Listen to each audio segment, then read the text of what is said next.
Welcome to another edition of China Talking Points from the Sinica Network. I am Kaiser Kuo, host of the Sinica podcast, and I am joined by Eric Olander, host of the amazing China in Africa and China Global South podcasts. Hello, Eric. How are you? Good evening to you in Beijing and good evening from Southeast Asia. Yeah. It's nice to be in the same time zone as you. And by Lizzie Lee, who is not in the same time zone, but on the other side of the world. She is, of course, a senior fellow at Asia Society Policy Institute. Hello, Lizzie. How are you? Great to see you guys. And unfortunately, Andrew Polk from from Trivium China couldn't join this week. Also part of the Sinica Network. I just actually got off a plane. That's why I'm all discombobulated. Took a really long trans-Pacific flight, so I know I've probably missed a lot too in the news. And I've been obsessed with what's happening in Los Angeles, of course. So haven't been watching China news quite as closely, but. Just about an hour or so ago, Donald Trump posted triumphantly about the supposed deal that was struck. I mean, really, it was sort of an outline of a framework or something like that. Maybe not a deal, but that's not how Trump, of course, positioned it. No, they're calling it a deal. He's calling it a deal. Absolutely. Yeah. But just to back up a little bit, of course, there was this China-U.S. economic and trade consultation, which was held in London, and it featured, actually, in addition to Scott Bessent and Jameson Greer, who were taking part last time, we had the Commerce Secretary this time, also Howard Lutnick, and that may be significant. I want to get you guys' read on that. And of course, this followed on the phone call, which itself was kind of an effort to mend after there was a little bit of a tantrum thrown over China's sort of recalcitrance on quickly freeing up exports of certain rare earth elements and other strategic minerals. And then, of course, the phone call may have patched things up a bit. There was a lot of huffing and puffing coming out of the Trump White House. But, are things stabilized now? I mean, Eric, I think, what do you make of that? All we have to go by is what we're seeing on Truth Social and what he said. It's worth noting, by the way, that the Chinese media, here is Guancha, and then here's Global Times, and here's Xinhua, have not said anything on it. So right. We don't know what the Chinese interpretation of this is, whether it's a deal, it's a framework, or if it's just some type of agreement. And it'll be interesting to see how the Chinese frame this. And I think probably what the folks at Xinhua are doing is waiting for their directives, and then all of a sudden in about 6 hours we're going to be flooded with their take on it, but we don't know. I want progress in addressing each other's economic and trade concerns during what it described as a candid and in-depth dialogue.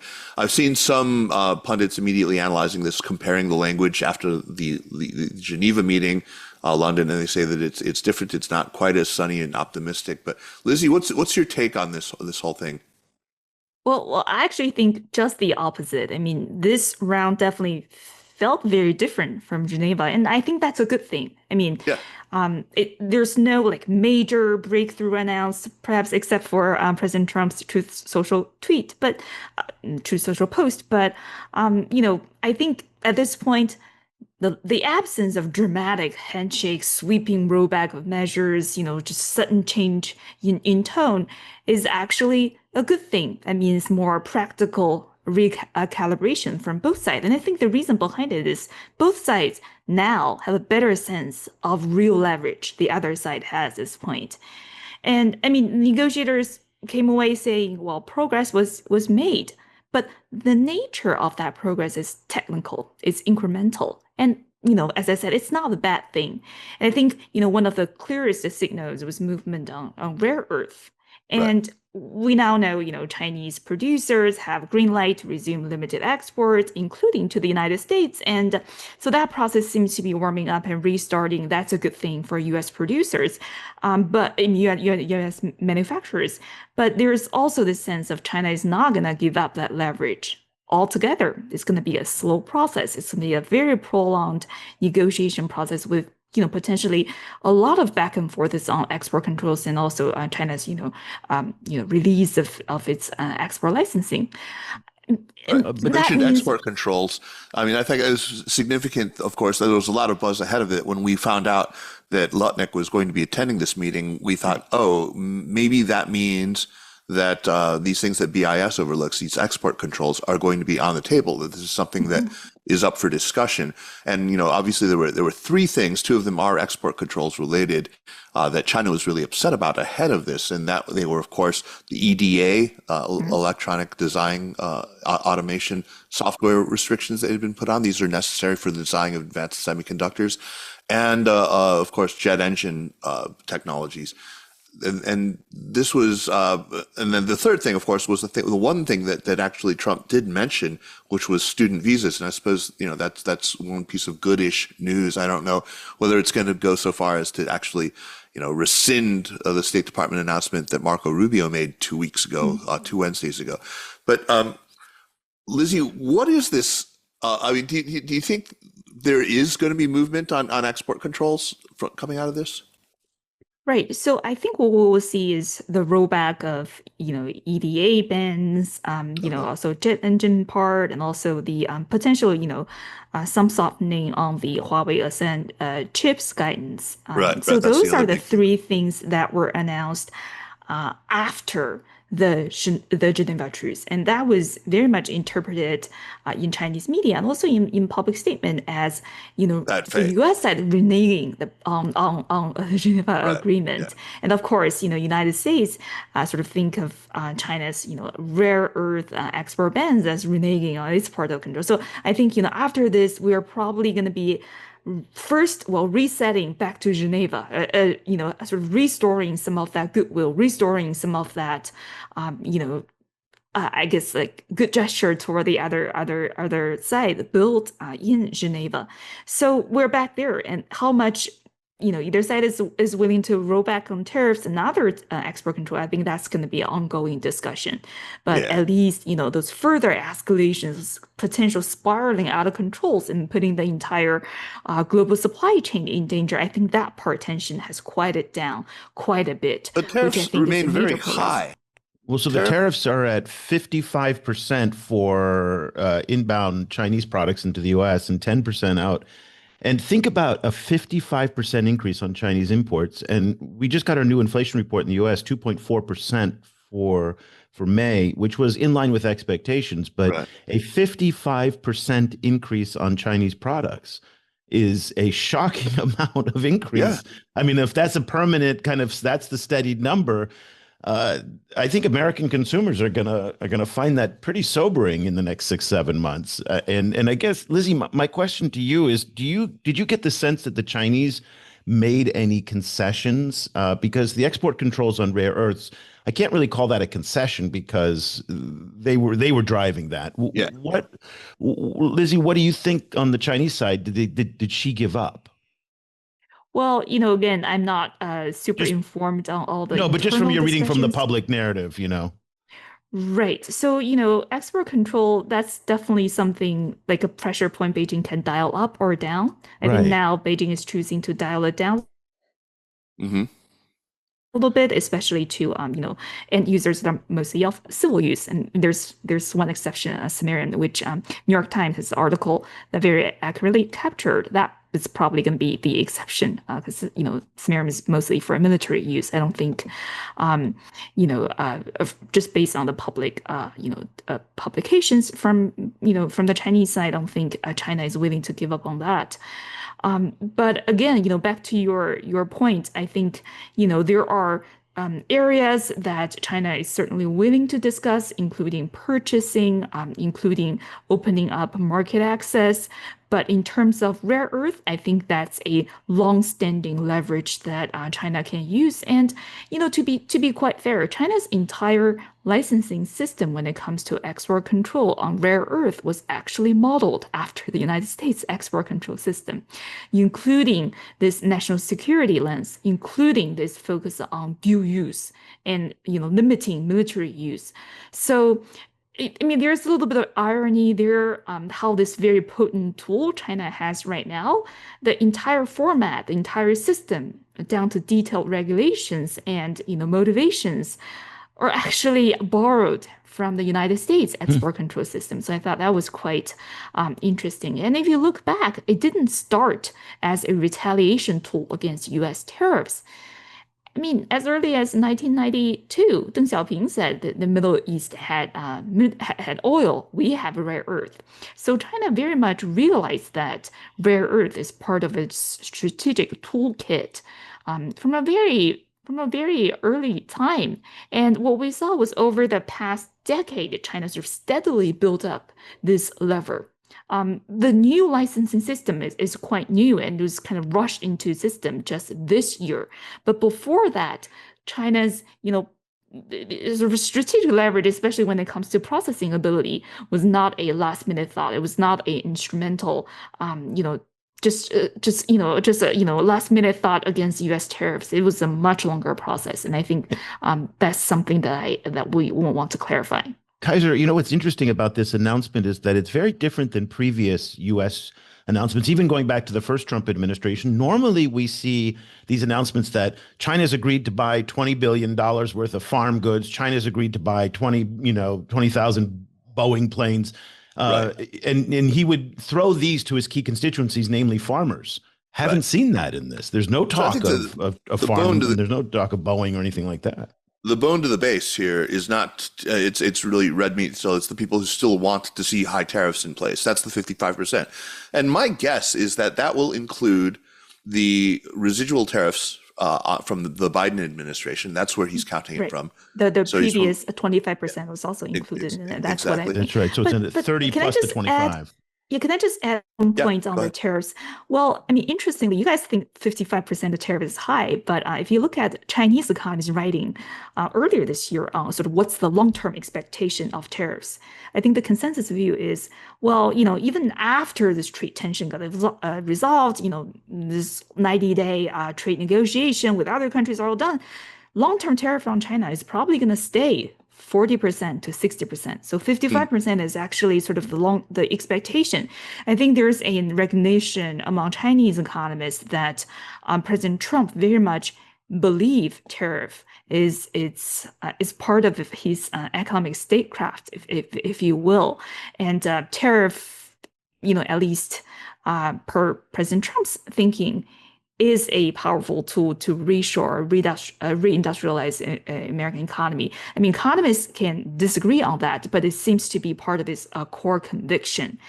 And on the Chinese side, I mean, the 50% tariff, the number sounds high, but I think the general belief is when it comes to sort of cost advantage of Chinese exporters, the cost advantage is roughly 50 percentage point to roughly 100 percentage point. So 50 percentage point is high, but it still doesn't quite eat up all the cost advantage of Chinese exporters.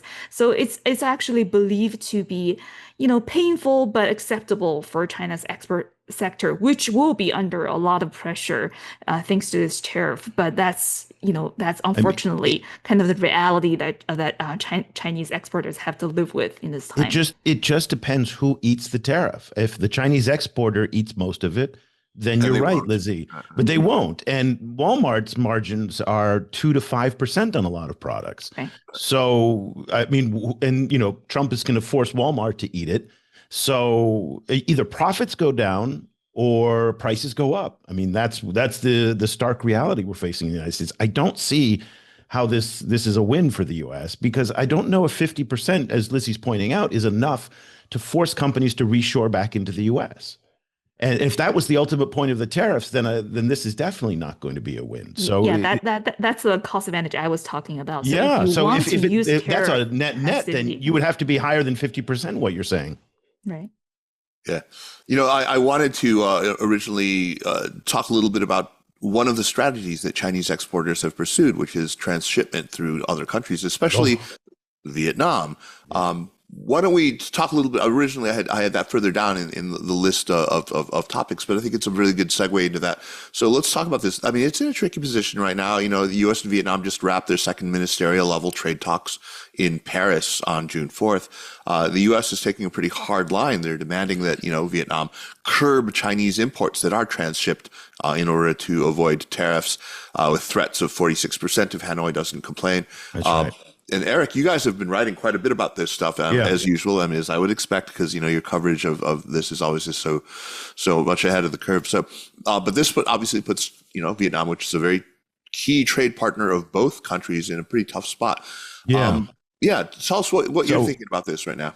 So I've got a chart up on the screen that kind of shows the look at that. fundamental problem here, that the fundamental complaint from the United States is the trade deficit is one part, okay? But the real problem that U.S. policymakers, both Peter Navarro and now Howard Lutnick, and I'm going to play a soundbite from Howard Lutnick, have highlighted is the fact that $90 billion of imports come from China into Vietnam, and then about $130 billion of exports go to the United States. Now, you see this chart here. There's just been a steady rise of Chinese imports and Chinese exports to the U.S. So the way that the Americans feel that this kind of looks is that, this is transshipment, and this is the dirty word, and they're stuck. And so in the second round of negotiations, the Americans started putting demands on the Vietnamese that they need to start curtailing the amount of inputs that come. So this is this rules of origin. How much, Chinese content is in a particular product. Now, we got trade numbers this week, and this is super interesting. So the Chinese trade numbers came out this week, 2.5% overall increase in global trade, a big drop to trade to the United States that was offset by a double-digit trade growth to Vietnam, Thailand, Southeast Asia. Southeast Asia, of course, is China's largest and most important trading partner. Here, Robin Brooks from the Brookings Institution kind of points out what everybody sees, that a lot of this is going to be transshipments, from Southeast Asia into the United States. And also, by the way, we saw a 12% increase of China-Africa trade. Notable important point when we're talking about tariffs, China just took off all the tariffs from all 53 countries in Africa. I say 53 because Eswatini still recognizes Taiwan. Right. But they just announced in Changsha this week, all tariffs are gone from Africa. So interesting little sidebar there. But here we have this, Robin points out the problem on transshipments. And let me just show this fascinating exchange between, this is Senator John Kennedy last week and Howard Lutnick on Capitol Hill. And this is the crux of the problem. And I'd like to get Kennedy is, of course, a staunch China hawk. Right. Yeah, well, everybody on Capitol Hill is a staunch China hawk. Yeah, he used to be pretty good. I'm not able to hear that yet. You can't hear the audio? Yeah, oh, too bad. Okay, well, we're having to use Zoom today. But basically what That's my fault because I'm in China. Yeah, no problem. Next time we'll figure it out. But what Kennedy asked was, if Vietnam took off all the tariffs and was reciprocal to the United States, would that be fine? And Lutnick turns around and says, that would be ridiculous. And really, in many ways, boxes Trump into a corner, because he says it's not about the tariffs, it's about the transshipments. The problem is that an economy like Vietnam cannot restructure its economy on a dime like this. So it can't say, we're going to cut off all Chinese imports and we're going to then, and that's what the Americans want. So then now, and I'll stop talking very soon, but here we have the taco question. That's a big problem here. Yeah. So if they, give in to the Vietnamese and say, okay, we're going to settle on a 20% tariff, but we're not going to do anything about transshipments, that's going to look like, Trump again chickening out, right? Because Howard Lutnick has set the bar so firm and so high for Trump that people are going to say, well, wait a minute, your Commerce Secretary was out there on Capitol Hill saying transshipments were the problem, and you didn't do anything about transshipments. So we'll see where we are in the next round of negotiations. But Vietnam By the way, I think, one of them to watch. You just coined another variant on taco. It's usually, Trump always chickens out, but Trump again chickening out works as well. That's right. It does. So there we are. That's where Vietnam is. I actually think right now. That's fascinating. Let's go back to what I originally had for a second. There was a really good piece. I thought it was a really interesting piece by Neil Thomas, who is your colleague, right, Lizzi? Yeah, right. Yeah, and fascinating. Yeah. So and, Kaiser, do you want to sort of introduce the piece to our audience first? Yeah, let me just talk about this really quick. Because it was he published it just last week on the 5th. It explored the evolving role of Chinese Premier Li Qiang under Xi Jinping's leadership. Xi is usually said to have this be surrounded by yes men, and he's consolidated all his power. He has a real problem delegating any kind of authority. But Neil's piece argues that he's actually delegated significant economic policy making to Li Qiang. who, of course, is a loyal Xi ally. He was his chief of staff in Zhejiang from the period he was there in '04 to '07. And, unlike Li Keqiang, who was his, uh, the former premier, his influence was quite deliberately curtailed. It looks like this is a big departure. And what I wanted to bring up with you in particular about this piece, Lizzie, is this. A few years ago, you said something to me right after the 20th Party Congress I thought was really smart, and this ties directly to this. You said that one way to look at the top level leadership, the members of the Politburo Standing Committee that had been appointed in the 20th Party Congress, was not, as everyone said, just a bunch of yes men who were going to agree with, just lackeys who were going to agree with everything that Xi Jinping said, but rather think of them as people who Xi Jinping has worked with long enough that he's developed a level of trust with them, that they can actually speak difficult truths to him, tell him things that he doesn't particularly want to hear. It also means maybe that he trusts them enough to delegate to them, and maybe that's what we're seeing. So I wanted your thoughts on that, Lizzie.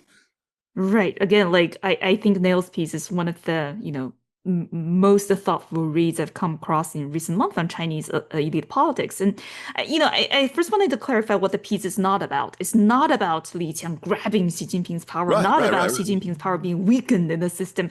I mean, every summer there are rumors about Beidaihe and stuff about how Xi Jinping has been deprived of his power. This is not along those lines, to be clear. There's a common narrative that Xi Jinping controls everything, so no one else matters, right? It's just all Xi Jinping decide.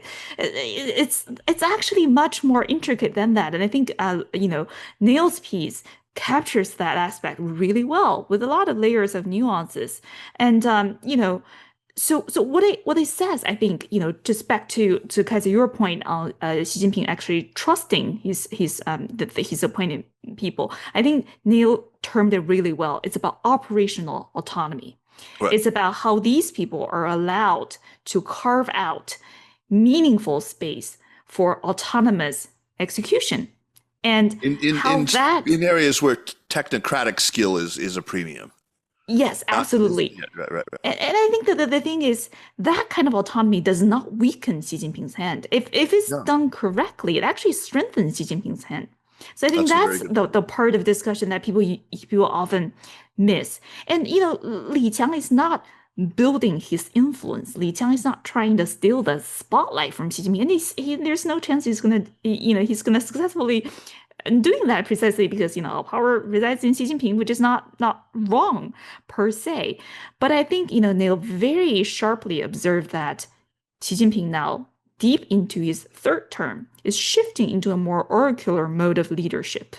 Right. So the idea is, he's gonna stay relatively away from the technocratic aspect, from the daily machinery of governance, and leaving that to people who trust and people who, frankly, are probably better informed and better suited than Xi Jinping himself to deal with this issue himself.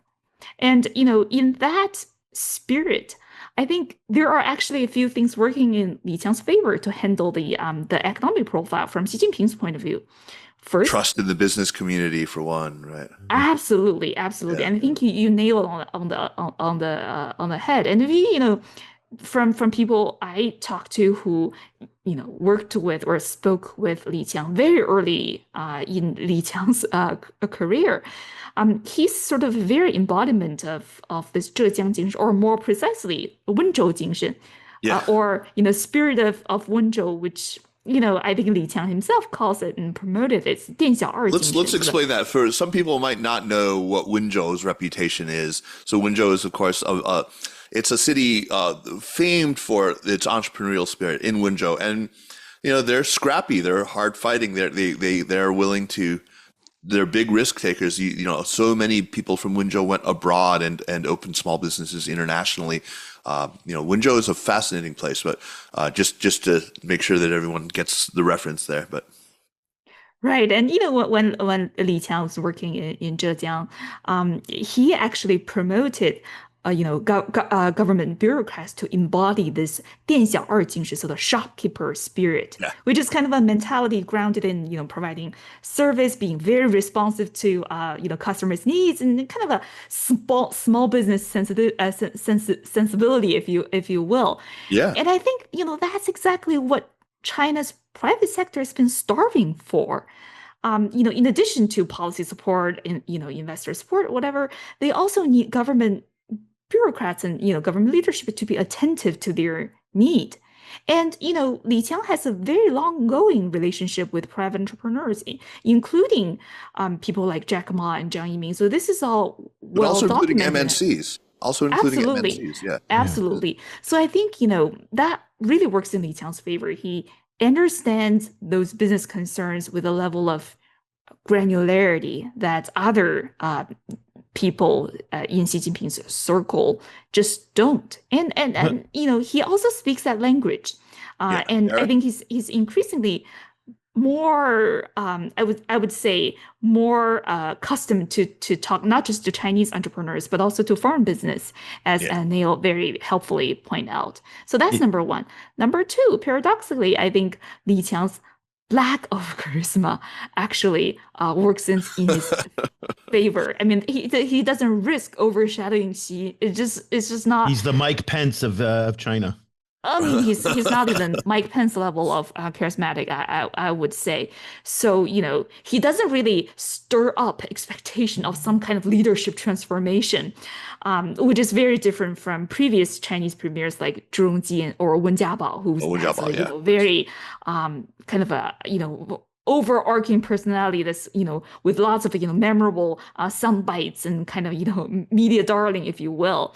And that kind of low-key persona actually makes Li Jiang a more trusted executor of Xi Jinping's policy ambition, if you will. Very reliable, also very competent, and not perceived as a threat to Xi Jinping. So I think those two things really work in Li Qiang's favor.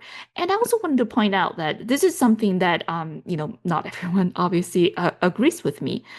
I think there is also a recognition from Xi Jinping or Beijing itself that private innovation is probably more critical than ever for China at this point. If you look at the really fantastic Chinese tech breakthroughs and from DeepSeek, CATL, BYD, the best performing globally competitive Chinese firms are coming out of the private sector. That's right. And I think increasingly there's a recognition in Beijing that, we should think more carefully about our approach to private entrepreneurs. And, again, this is a little speculative, I will admit, but I think there's a sense, especially since the September, Politburo meeting from last year and gradually building up to the, Xi Jinping's roundtable with private entrepreneurs earlier this year, at least the Beijing leadership is warming up to the idea that China still needs its private champions if it wants to stay competitive in the tech race with the United States. And that, that private entrepreneur spirit is very much consistent with China's, China's emphasis on security, economic security. Because, tech competition with the United States is a central part of economic security for China. And now private entrepreneur is actually complementary to that goal. So, we usually think of, economy, security as sort of this binary things, this force is pulling into different directions. But now I think there's a recognition at the leadership that those two can actually be very complementary to each other. But Lizzie, that's a course correction because early on in the late Hu era and early on in Xi, the private sector was very robust. Xi comes in, de-emphasizes the private sector, puts power into the state sector, and now it seems like they're shifting back into the private sector again in terms of. Well, I think that's a bit of an oversimplification. I mean, if you look at Li Keqiang, right, his predecessor, he very famously talked about how 60% of growth is driven by the 70% of new employment, 80 is this great 60, 70, 80, 90% little thing. And he tried to decide, it was part of his stump speech.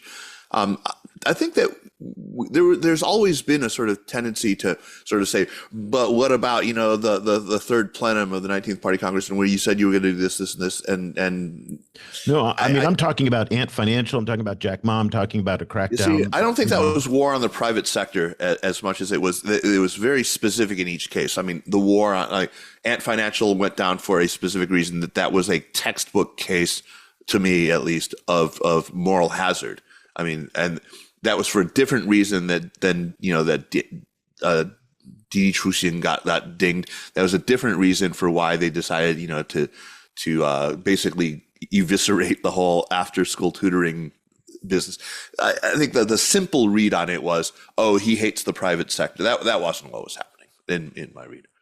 It's interesting about Neil's piece because and I focus on foreign policy. You guys are much more keyed in with the domestic side of it all. But since the pandemic, Xi doesn't travel very much. So Li has been stepping in for Xi on the foreign policy front as well. He was just in Indonesia, at the Indonesia-China business reception meeting with Prabowo. He also represented China at the ASEAN GCC summit. He's also represented China at the Shanghai Cooperation Organization and some of the BRICS events.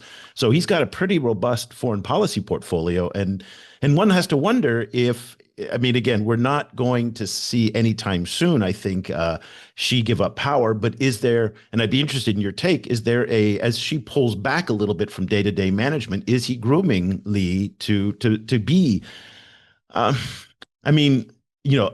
greater responsibility, not just domestically, but also across the portfolio? That I don't know. Lizzie? That I don't know either. Yeah, Again, I think it's always it's a really tempting project to project what's going to happen in China's next round of leadership reshuffle. But I've been proven wrong for so many times now. I just don't want to make that prediction. You didn't do How too old badly. How old is Li? Last time go around, you did pretty well in your guesses of picks. Well, I didn't get all the people get all right, and I seven, think our friends and previous Sinica participant Damien actually got he got most of the 6 key out of people 7. right? Yeah, I Right. think he got So 6 yeah, out of maybe 7. we'll have Damien back and see if he can. Oh, we will absolutely will. I mean, Damien preserve was, his record. Yeah. I mean, that'll be really interesting. He's 65. I don't know if the rules. You remember the old rules, post 65, there was forced retirements, but I don't know if that's still in force. Obviously Wang Yi was exempted from that. Xi obviously was exempted from that. So it'll be interesting to see in the next leadership shuffle if he gets aged out or not. Yeah, everyone's violating norms these days. So I think 6 up, 7 down is probably not going to be a norm at all anymore. Besides, 70 is the new 50, Eric, right? Well, especially for senior Chinese officials who probably get great health care. Especially for people like us who are, up there in age already. Yeah, all right. I want to move on to a yet another topic, and let's talk a little bit about Europe.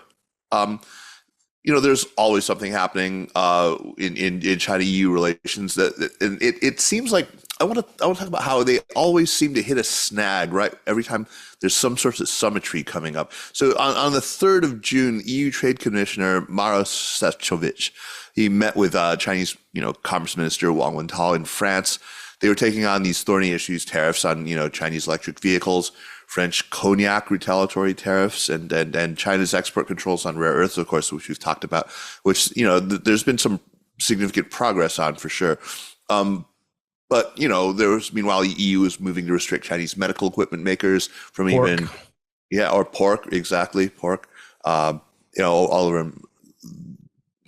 over the Chinese export world, all sorts of countermeasures. But over the last 2 weeks, tensions have flared up again, right? And Russia's war in Ukraine is always casting a long shadow. And I don't know if you guys saw that there was this Times piece about a memo or some sort of intel from Russia that had talked about they are very, very distrustful of the Chinese, that they're constantly the object of Chinese espionage and saying stuff like that. And suggesting that China had actually meaningfully provided certain, not directly provided war material, but had come quite close to doing so again, another spanner thrown into the works. I mean, there's this pattern of disruption, whether over sanctions or geopolitical mistrust. It keeps derailing progress, whether between China and the U.S. or China and the EU. Every time there's symmetry between China and the U.S., we get one of these leaks about, the Russians and the Chinese too close on Ukraine. I'm wondering if you guys, I have a sort of a conspiracy theory about this one in particular. And I've talked about this before. I just want to just hear me out here. It's kind of lunatic. But if I wanted to, let's say I wanted to seduce your wife, Eric, right? I wanted to get you guys fighting, right? It would be a good move for me to like put flowers on your doorstep to her and say, thank you for last night. I mean, I want to get you guys. The other thing is like right now, they know Trump wants to do this reverse Nixon thing. There's all these sorts of people. It's like, we want to give him hope of that, right? We want to give him this idea that, things with me and China aren't really so good, but I don't want to tell you that directly. I want you to feel like you've discovered this, thus a leak. So if I were conspiratorially minded, this is what I would think this whole thing was a very clever FSB operation. I don't think you have to be that conspiratorial. And Kaiser, you and I are old enough and we're nerdy enough to really remember the Sino-Soviet tensions and going back to Gorbachev, in '89. And I think the reverse is true. I think that not the conspiracy, but the meme that they've been putting out is that this is a boundless partnership that has no limits on it and that everything is amazing and wonderful. Right. And at the end of the day, underneath that superficial kind of flirtation is this deep, decades old, actually maybe even centuries old suspicions. And I think that Putin himself, who sees himself as the czar, who sees a strong Russia, just hates and grinds his teeth that he is the poodle to Xi. And I think that just eats him up. That because again, remember in the relationship for the Cold War, it was the Soviets that were the powerful force, and China was the underling, the poor country that needed support from the Soviets and whatnot. And there's that in the 70s, 80s, and all the way up into the early 90s, that border was one of the most tense borders in the world. Absolutely. I mean, they fought over Damansky Island. That doesn't just go away. And so I think the coat of paint that they put over it, and this is where I think the American foreign policy establishment has misread the Russia-China relationship by believing the meme that everything is amazing and there's this axis and there's this alliance. But I think at the institutional level between these two governments, there's still an enormous amount of suspicion. A little bit of a little bit like this, everything is fine. Nothing to see here. That's right. Nothing to see here. Lizzie, what do you think? Again, I'm all for a good conspiracy theory. So whatever you guys, put in my head, I will be thinking for the rest of the day. Yeah, well, we'll see. I mean, I just wanted to add a little bit of levity. Don't take me too seriously on stuff like this. But I really think, one thing, I really do think, as you say, Eric, that it is completely overstated. But, I think we need to be smarter about that. We need to understand that things are not all rosy. There's a reason why every utterance that comes out from China on the Ukraine war starts with their strong respect for territorial integrity and national sovereignty. And that is intended as a message to Russia that's saying, I mean, they never recognized Crimea as Russian after 2014, right? There's a lot that still divides them. So, but just on this, on Europe, so China has a very difficult choice that it needs to face. And I can see Yasheng Huang kind of speaking in my head right now about, how Xi Jinping miscalculated by alienating the G7 countries as trading partners.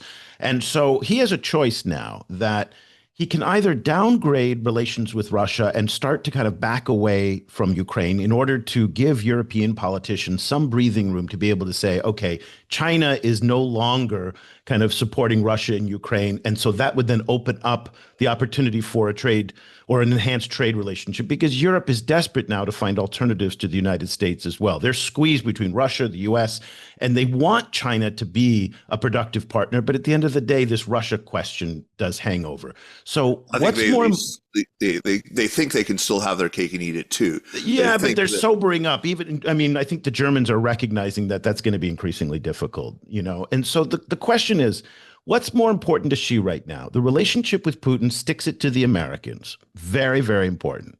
But at the end of the day, Xi needs to be able to sell BYD cars. He needs to kind of find new outlets to make up for some of the lost demand in the US and the fact that the Chinese economy is still, incredibly weak. We talk about imports. Imports were down because the Chinese consumer and Chinese factories just aren't buying enough.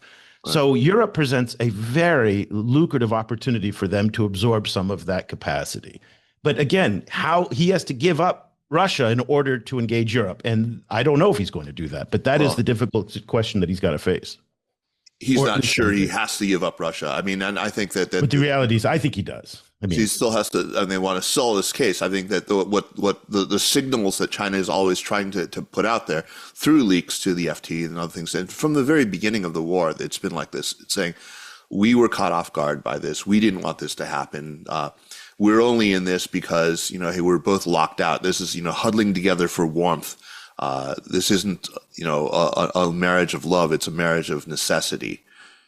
And I think that's been their signal all along. And they've, been very careful, at least in the official sense, not to transgress from the, not just out of fear of secondary sanctions either. I think that there's this sending a strong diplomatic signal on this. I mean, if you believe the press reports that European and U.S. intelligence have detected quite a bit of dual-use technology that's been sold from China to Russia, that a lot of Europeans feel is supporting the war, if not indirectly. Yeah, I mean, say the countries that are still continuing to buy hydrocarbons from Russia directly. I mean, that's a supreme irony. All right, you guys, let's talk a little bit about things that we want to recommend. I think that should pretty much cover what we wanted to talk about. I wanted to add this in, and do this every week and talk about a book or an article or something like that in the China space that you think that everyone should be reading. I mean, Substack is still so full of them right now. So, Lizzie, you got something that you read recently besides Neil's piece that you really think was great? Right. So the one book that's still not quite here yet, but please pre-order is Dan Wang's upcoming book, Breakneck. Kaiser, I know Dan has been a Sinica friend and, a Sinica podcast guest, so you know Dan quite well. But I do. For those of our audience who are not familiar with Dan's work, I think he's one of those rare voices who still constantly challenges and surprises me in the best kind of way. Maybe, with Peter Hessler, I think those two fit that category and just really never disappoints me. And, I am old soul when it comes to watching China Watchers. You kind of know, who will say what, who's speaking from their long-term, conviction versus bias, or who has a political axe to grind. But I think, Dan's writing is really one of its kind, and just, I would call it kind of meditation on China tech, which is very unique in its style.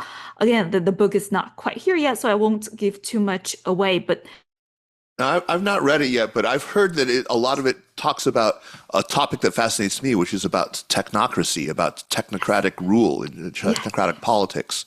Which absolutely. I've been fascinated with this Chinese cult of the engineer for a very long time. You might not know this about me, but when I was a graduate student, this is what I worked on, the emergence of technocrats in post-Mao China. I have all sorts of ideas about this, and I really look forward to talking to Dan about his book. That's a great recommendation, Lizzie. Eric, what do you have? Bloomberg has been doing some fantastic reporting from the Democratic Republic of Congo. I want to give a shout out to two reporters in particular, Michael Kavanagh, who is the longtime Bloomberg Kinshasa reporter, and Peter Martin, who has been based in Washington. And they've done just author of Wolf Warrior. Right? Author of Wolf Warrior. And you and I both had him on our show. But they've produced, the two have teamed up for a series of articles that I think are absolutely essential. One is more geopolitical on the cobalt mines, and the other one is about the Chinese immigrant in the DR Congo and how they are thriving in the Congo. Not many people can thrive in the Congo. It's one of the most difficult countries in the world. But this is some excellent reporting, and they're probably from Wenzhou. I can't recommend it enough what they've done. I mean, this kind of journalism is just fantastic. We don't get enough of it these days. Absolutely. That's great. And of course, I mean, it's good to have a very on-brand recommendation from Mr. China in Africa himself. So, so these guys are great. Yeah, no, fantastic. Great recommendation. I want to recommend a piece called Contours of a U.S. China Tech Grand Bargain. That's from my friend Kevin Xu, who has been on Sinica before, and I hope we have him on here because he's always super smart. Former Obama administration guy, really just super bicultural, super bilingual. And he's talking about, he wrote this before the London meeting. And I think like many of us, he saw the significance of Lutnick being invited to this dance. He basically makes the argument that maybe in retrospect, we're going to see this as the moment that Washington and Beijing began sketching out sort of how they're going to divvy up the world and how they'll cooperate and compete in major technologies. And this will have implications and may reshape entire industries. So check it out. I mean, you'll see this isn't just politics. It might be the future of sort of, technology diplomacy that we're starting to see here. It's a really stimulating piece. And I really think his Substack Interconnected is one of the great ones out there. And anyone who's really interested in the U.S. China tech and investing space should be reading that. All right, guys. Great. Okay, from Beijing. The first Andrew time couldn't we've join done us. I'm sure he'd have had a lot to say on tariffs, but I think we covered it all right. Well, he'll be back with us, and we'll try and be live next time. Yeah, we'll try and be live next time. I mean, that didn't quite work out, and my fault. I mean, I should have had my wife test the internet connection here in this new place before we agreed to rent it, but so it goes. We'll figure something out. We'll figure it out. It's the Great Firewall. That's there. We'll blame that. Well, yeah. I mean, apparently Hainan is gonna relax. Yes. Right. So move to Hainan. I'll move to Hainan. Right. The weather's good down there. Yeah, it's good if you like where you live, but that's right. I'm used to it down here. I'm a child of the steppe lands. I like the frigid north. So, all right, guys, great, and we'll see y'all next week. Take care. Okay. Thanks for joining us. All right, take care. Thanks, guys. Bye, guys. Bye. Bye.